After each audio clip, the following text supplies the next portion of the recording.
Hello friends, आपका स्वागत है। आप ही लोगों का पावर स्टडी मटेरियल पे। तो ये जो आप देख रहे हैं सवाल, ये 9th क्लास का सवाल है। क्लास 10 क्लास 9th का है, एनसीईआरटी है। देख रहे हैं 9th क्लास का सवाल है और एनसीईआरटी है और बहुत इजी कहा जाए। आप इसे चुटकी में बनाइएगा। कहा भी जाता है घंटों का काम मिनटों में कीजिएगा। आप यहाँ पे देख लीजिए किस तरह से। तो सवाल आपके पास गणित हो या नहीं, उसके लिए आपको कोई टेंशन नहीं है।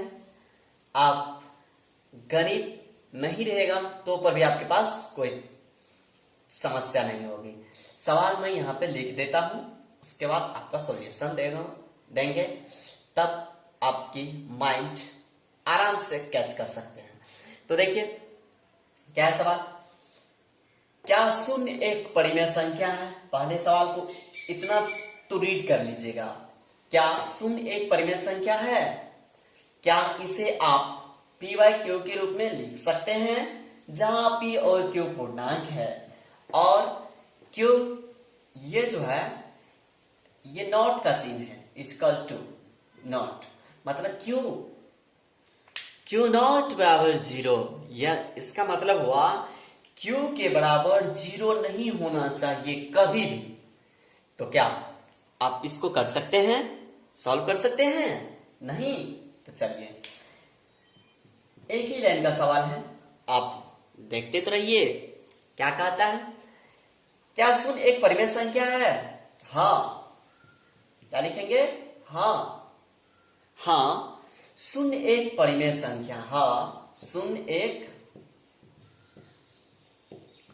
परिमेय संख्या है। हाँ शून्य एक परिमेय संख्या है। तो देखिए p बराबर हम 0 लिख सकते हैं, लेकिन q बराबर कभी नहीं 0 लिखेंगे, क्योंकि यहाँ पे शर्त दे दिया है हमको। तो देखिए p बराबर हम 0 लिख देंगे, मतलब p हर हमेशा जब भी रहेगा परिमेय संख्या तो p बाई क्यू के रूप में रहता है या नहीं दोस्त? रहता है। तो इसके बराबर हम 0 लिख सकते हैं, लेकिन नीचे में नहीं 0 लिखना है, कभी नहीं, ये गलत हो जाएगा। तो नीचे में लिखना है क्या है?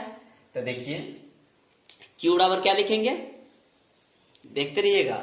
q बराबर हम 0 नहीं लिख सकते हैं, क्या लिख सकते हैं? 1 2 3 4 5 डॉट डॉट डॉट। तो देखिए q बराबर 0 नहीं लिखेंगे तो 1 लिखेंगे, लिख सकते हैं नहीं? तो ये क्या हो गया, ये क्या हो गया? देखिए ये हो गया इसका q बराबर 0/1 बराबर 0/2 बराबर 0/3 डॉट डॉट डॉट etc। समझ गए? समझे दोस्त? तो यहां पे सवाल पूछ रहा था, यही आपका आंसर हो गया। एक ही लाइन का सवाल है, बस एक ही लाइन का सवाल देख लीजिए। क्या शून्य एक परिमेय संख्या? हाँ शून्य एक परिमेय संख्या। p बराबर 0 लिख सकते हैं, लेकिन q बराबर नहीं, क्योंकि शर्त दिया हुआ है q equal to not 0। q बराबर कभी 0 नहीं होगा। q बराबर 1 होगा, 2 होगा, 3 होगा, इस तरह से जैसे मैं नीचे में दर्शा दिया हूं, देख लीजिएगा। इस तरह से आपका ये आंसर हो जाएगा। तो सवाल ये हो गया। चलिए अब दूसरे सवाल की ओर ले चलते हैं। एक्सरसाइज 1.1 है। देखिए ये दूसरा सवाल है, उसी एक्सरसाइज का है। तो देखिए कोई भी संख्या क्या है ना, यहाँ पे 3 दिया हुआ है, 4 दिया हुआ है, इसके बीच बोलता है 6 परिमेय संख्या ज्ञात करें। अरे भाई 3 या 4 दिया तो क्या कुछ भी देगा ना, जैसे 10 दे दिया और 15 के बीच बोलेगा, 13 के बीच बोलेगा। तो देखिए बहुत ही इजी माध्यम से आपको बता रहे हैं, ऐसा बता रहे हैं ना जो आपके दिमाग में सेटल ही कर जाएगा, मतलब सेट ही हो जाएगा। तो देखिए कुछ इसमें छेड़खानी नहीं करना, कुछ भी छेड़ना नहीं है। तो क्या करना है दोस्त? सॉल्व। देखिए 3 और 4 के बीच है, तो देखिए 3 लिख देंगे अब तो पॉइंट, यदि 9th क्लास में है तो पॉइंट तो जानते हैं, पॉइंट का मतलब दशमलव तो आप जानते होंगे, दशमलव तो जानते होंगे, जान रहे हैं। इसको देखिए किस तरह से लिख सकते हैं, 3 है और 4 के बीच बोल रहा है, 3.1, 3.2, 3.3, 3.4, 3.5, 3.6। अब कितनों बोले का है ना, 6 बोल रहा है तो 6 निकालना है, लेकिन यहाँ पे कुछ भी बोले, यहाँ पे 6 बोल रहा है, लेकिन यहाँ पे आप सोचिए ना कितना निकलेगा। तो देखिए 1 2 3 4 5 6 निकल गया, यही तो है। तो 3 और 4 के बीच 6 परिमेय संख्या, इस तरह से ये आपका आंसर हो गया। देखिए बस एक ही लाइन का सवाल है, देख रहे हैं। और इसी में यदि आपको बोल दे 20 25 50 निकालिए, तो देखिए इसको किस तरह से करना है, 3.1 है, इसी में 2 लगा देंगे, इसी में 1 है, इसमें 2 लगा देंगे, 3.1 3 लगा देंगे। इस तरह से यहाँ पे फिर 9 तक गया, फिर इसको आप कन्वर्ट करना चाहते हैं तो फिर इसी प्रकार से बढ़ाते जाएंगे, ठीक ना। तो ये हो गया, दूसरा नंबर सवाल है, खत्म हो गया। देख लीजिए ये तीसरा नंबर सवाल है, उसी एक्सरसाइज का है, मात्र इस एक्सरसाइज में 5 सवाल है। तो ये तीसरा सवाल है, देखिए 3/5 और 4/5 के बीच 5 परिमेय संख्या।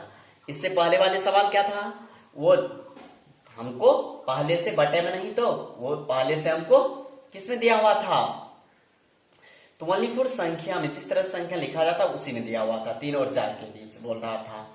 अब इसमें भाई बट्टे में दे दिया है, तो हड़बड़ाने की बात नहीं है, बस आप थोड़ा ही माइंड लगाइए ना। देखिए किस तरह से, अरे बट्टे का मतलब भाग होता है, अरे भाग होता है ना, तो वही काम करना है। और देखिए 5/4, बट्टे का मतलब भागे ना होता है, तो दोनों कीजिए ना। अरे 0 दे देंगे, दशमलव देंगे, तो यहाँ पे 0 होगा, अपन 6 के 30 हो जाएगा। अरे कट गया, और के 0 दे देंगे, दशमलव, अरे 0 यहाँ पे नहीं हो देंगे तो चलेगा, लेकिन दे देते हैं दशमलव 0, अपन 5 8 40। तो देखिए यहाँ पे क्या निकला, 0.1 किसका निकला, 3/5 का निकला।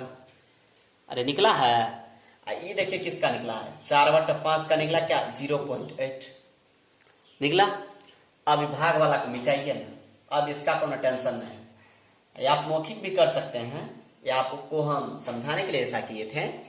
तो इसके बदले में हम ये लिख सकते हैं, कहा है कि दोनों तरफ क्या है, बराबर है, लिख सकते हैं। चलिए लिख सकते हैं, तो लिखिए। तो 0.6 और इसी से देखिए फिर सवाल बन रहा है, 0.8 के बीच 5, अब परिमेय संख्या ज्ञात कीजिए। तो अब आप ही बोलिए ना, आप ही बोलिए अब क्या होगा। तो देखिए आपको पहले सवाल बताए थे, 0.61 लिख देंगे, 0.62 लिख देंगे, 0.63 लिखेंगे, 0.64 लिखेंगे, 0.65 लिखेंगे या नहीं। तो वही बात है, बस आपको समझने की कोशिश करना है। तो देखिए 1 2 3 4 5, यही आपका आंसर, यही आपका आंसर। कोई डाउट, यदि डाउट है तो आप हमें कमेंट कीजिए, सर इस नंबर पे डाउट है, क्लियर कीजिए इसको, कैसे किए नहीं किए वो हमको डाउट क्लियर कीजिए। इस तरह से हो गया। चलिए अब दूसरा सवाल देखिए, ये चौथा नंबर तक है। तो देखिए आप नीचे दिए गए कथनों में सही को चुने, और इसका बोल रहा है, हम नहीं लिखे हैं लेकिन बता देते हैं इसका क्या बोल रहा है। नीचे दिए गए कथनों में सही कौन है उसको चुनना है, और कारण सहित उसका उत्तर भी देना है। अरे ये गलत है तो क्यों गलत है, अरे ये सही है तो क्यों सही है, ये भी सही है तो क्यों सही है, उसका उत्तर भी देना है। तो देखिए प्रत्येक प्राकृत संख्या एक पूर्ण संख्या होती है। तो देखिए भाई थोड़ा थिंकिंग कीजिएगा ना, थिंकिंग कीजिएगा तभी ये सॉल्व होगा, नहीं तो आप जो गलत है उसको सही कर लीजिएगा, जो सही है उसको गलत कर दीजिएगा। तो देखिए आपको पहले परिभाषा की जरूरत इसमें आएगी, वो बोलिए। तो प्राकृत संख्या का परिभाषा आपको जानना होगा, अपूर्ण संख्या का। अरे परिभाषा नहीं हो जानिएगा तो आया हम किस चैनल में पढ़ रहे हैं, तो पावर स्टडी मटेरियल पे पढ़ रहे हैं, तब परिभाषा नहीं हो जानिएगा तब वो सॉल्व होगा। अरे कंफ्यूजन नहीं रहेगा दोस्त, क्योंकि आप कहाँ पे आगे पढ़ रहे हैं, किस चैनल पे, पावर स्टडी मटेरियल पे। तो चलिए प्राकृत संख्या, प्राकृत संख्या कहाँ शुरू होगा, 1 2 3 4, मतलब यानी गिनती की संख्या को प्राकृत संख्या, इसी में शून्य लगा देंगे तो पूर्ण संख्या, समझे। यानी इसको हम कहेंगे प्राकृत संख्या, प्राकृत संख्या, इसी में शून्य 1 2 3 लगा देंगे तो पूर्ण संख्या होगा। तो चलिए देखिए, पूर्ण संख्या में जो प्राकृत संख्या है उसका देखिए सब नंबर है पूर्ण संख्या में, 1 2 3 4, ये भी 4 तक जाएगा और डॉट डॉट मांग लेगा तो ये भी डॉट डॉट लेता है। तो देखिए जो भी है प्राकृत संख्या में वो पूर्ण संख्या में है। तो ये सही है आपका 1 नंबर का, क्योंकि पूर्ण संख्या में शून्य को शामिल किया जाता है, अब प्राकृत संख्या में शून्य को शामिल नहीं किया जाता है, समझ रहे हैं। चलिए तो ये आपका 1 नंबर का क्या हो जाएगा, सही होगा। प्रत्येक प्राकृत संख्या एक पूर्ण संख्या होती है, प्रत्येक प्राकृत संख्या पूर्ण संख्या होती है। देखिए प्राकृत संख्या 1 2 3 4, अब पूर्ण संख्या होती है तो इसमें होती है, ये आपका सही हो जाएगा 1 नंबर का। यानी आंसर क्या हो जाएगा, 1 नंबर का क्या आंसर होगा, हाँ सही है, हाँ देख लीजिए। अब देखिए दूसरा नंबर क्या कहता है, प्रत्येक पूर्ण संख्या एक पूर्ण संख्या होती है, प्रत्येक पूर्णांक संख्या एक पूर्ण संख्या होती है। अरे भाई आपको पहले बता दिए हैं पूर्ण संख्या शून्य सहित, तो पूर्णांक में तो आप पूर्णांक से पता लग जाता है आपको, कहीं ना कहीं उसमें तो शून्य शामिल नहीं होगा। तब प्रत्येक पूर्णांक कहां से शुरू होगा, आप ही बोलिएगा आप। तो देखिए कहता है क्या, पूर्णांक और पूर्ण। तो पूर्ण संख्या आपको पता होगा 1 2 शून्य सहित गिनती की संख्या, गिनती कहां शुरू होता है 1 2 3 से। तो प्राकृत संख्या 1 2 3, मतलब प्राकृत संख्या गिनती की संख्या को प्राकृत संख्या कहते हैं। अब पूर्ण संख्या शून्य सहित गिनती की संख्या, शून्य सहित मतलब शून्य रहेगा उसमें पूर्ण संख्या में, 1 2 3 4 मतलब 1 2 3 4 कहाँ, तो गिनती की संख्या, गिनती की संख्या को प्राकृत संख्या और उसी में शून्य शामिल कर दिए, गिनती की संख्या में यदि हम शून्य शामिल कर दिए तो वही पूर्ण संख्या हो गया। यानी शून्य सहित गिनती की संख्या को पूर्ण संख्या कहते हैं। अब चलिए परिभाषा से आपको क्लियर करना होगा, लेकिन आप यदि उससे भी नहीं क्लियर करते हैं इस पे आइए ना, इससे भी क्लियर होगा।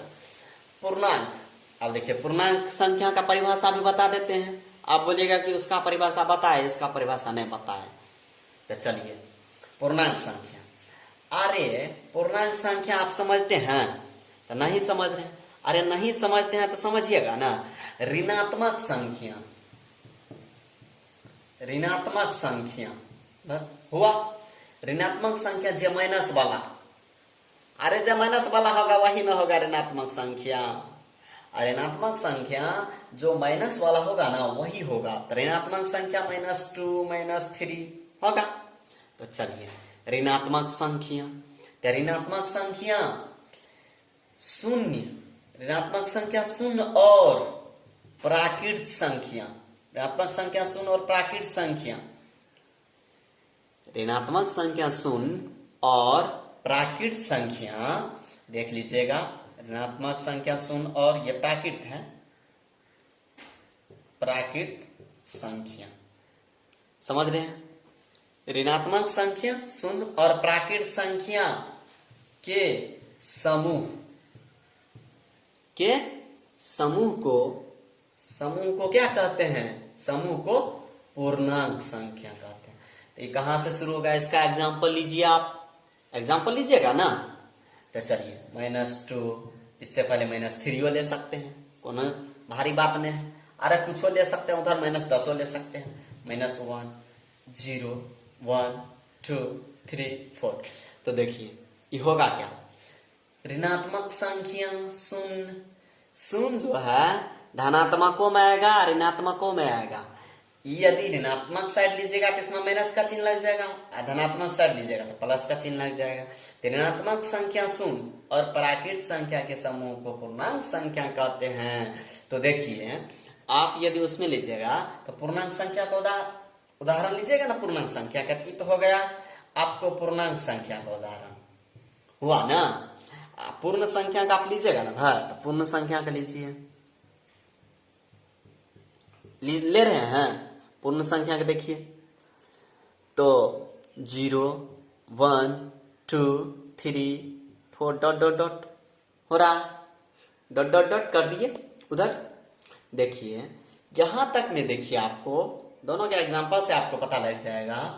यहाँ पे देखिए पूर्ण संख्या का तो माइनस में भी होता है, लेकिन सॉरी पूर्णांक संख्या का देखिए, पूर्णांक संख्या का माइनस में भी है एग्जांपल, लेकिन पूर्ण संख्या का है माइनस में कोई। यहाँ पे क्या बोल रहा है सवाल, चलिए ऊपर से दिखाते हैं। प्रत्येक पूर्णांक एक पूर्ण संख्या होती है? नहीं। इसका क्या आंसर हो जाएगा? नहीं, क्योंकि नीचे से आपको हम समझा दिए हैं ना, क्योंकि पूर्णांक संख्या का एग्जाम्पल देखिए आप और पूर्ण संख्या का एग्जाम्पल देखिए तो कहीं न कहीं मैच नहीं करता है। क्योंकि जब भी लेगा पूर्णांक संख्या का उदाहरण, यदि पूर्ण संख्या में ऋणात्मक वाला आएगा तो ऋणात्मक वाला आ नहीं रही है, आ रही है तो नहीं आ रही है। तो चलिए ये नहीं हो जाएगा, क्या हो जाएगा? नहीं। दूसरा नंबर क्या होगा? दूसरा नंबर देखिएगा नहीं हो जाएगा, क्योंकि आपको हम एग्जांपल बता दिए। अब देखिए तीसरा नंबर क्या है। तीसरा नंबर देखिए, प्रत्येक परिमेय संख्या एक पूर्ण संख्या होती है। प्रत्येक परिमेय संख्या किसे कहते हैं? जो भिन्न p बटा q के रूप में हो। तो आप इसको लीजिए 5/6 7/8, ई कभी भी बराबर होगा 0 1 2 3 का? नहीं ना होगा, 7/8 0 1 2 3 4 आर का होगा नहीं बराबर, तो क्या हो जाएगा? नॉट बराबर। इसलिए ये भी आपका क्या हो जाएगा? एग्जाम्पल से लिए हैं दोस्त, ये परिमेय संख्या हुआ, जैसे 1/2 1/3 कुछ भी बटे में लीजिए ना p/q, लेकिन q बराबर नॉट 0 होनी चाहिए, क्योंकि आपको बता दिए हैं पहली सवाल में। ठीक है, ये कर लिए। तो देखिए यहाँ पे क्या हो जाएगा? नहीं होगा, ही तीसरा नंबर भी नहीं होगा। तो इस तरह से आपका कौन चैप्टर खत्म हुआ? एक्सरसाइज 1.1 द इंट खत्म हो गया। तो चलिए आज के लिए बस इतना ही।